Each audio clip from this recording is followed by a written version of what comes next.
Okay, all right, welcome back, Core 101. All right, so I'll pick up where I left off. So recall we are in the humanities, arts, excuse me, as they term it, arts and humanities list of databases. Okay, so if your project, for whatever reason, let's say that you were looking for something very, very specific that you felt was within the arts and humanities.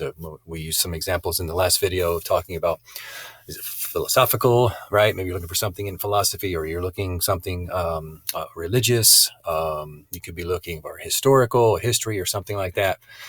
Then we might be able to find, or we can look at some of the databases here that might provide us with a good starting point, right? So you've got something, it's linguistics or language related, poetry related. We've got some different options right here.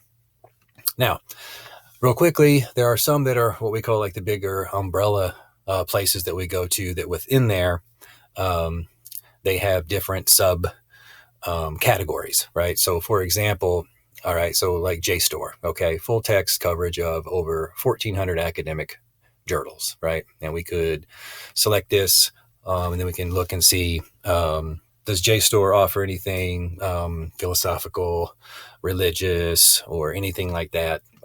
So here we've got all these, right? So the JSTOR as a database then looks at all of these specific journals, right? And that's where we're kind of trying to get to through here. So, or we can just, if we're don't want to look maybe for a specific journal, if we're not sure of a specific journal, then we could just go right to JSTOR here, and it's going to search those.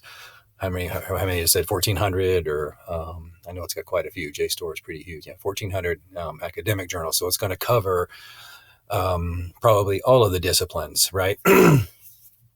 So I use JSTOR quite a bit. Let's see if there's anything new. Since my dissertation was about megachurch, I'm just going to type in megachurch and hit enter, just to give us something so I can show you what the results look like. For example, on JSTOR, another big one that you might find on there might be EBSCOhost, Premier. Some of these are larger databases that then have all these accesses to specific journals. Now, 495 results, that's still quite a few. So what I do want to show you is you can adjust the publication date if you want to. We probably want to find something that's more recent.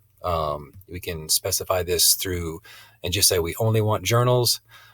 But we really kind of want to think about using the advanced search tool here to our advantage. So we can type in, let's type in megachurch one more time, and then we can go down here, and then we've got item type. We can type in ISBN number. We can do all sorts of things, right? So we're looking very specifically for articles.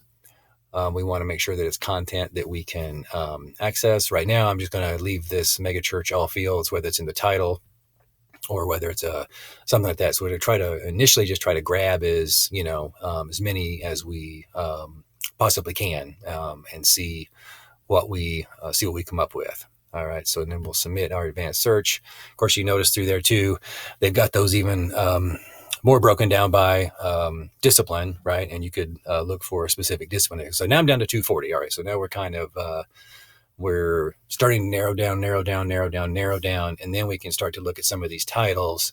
And so probably the next thing I might want to do is think about, narrowing down my years, not that June 2015 is necessarily bad, or 2007, but maybe I want to make sure that's within the last 4 or 5 years. So I could type in a date range. Then I can do by subject, right? Which we were just looking at a second ago.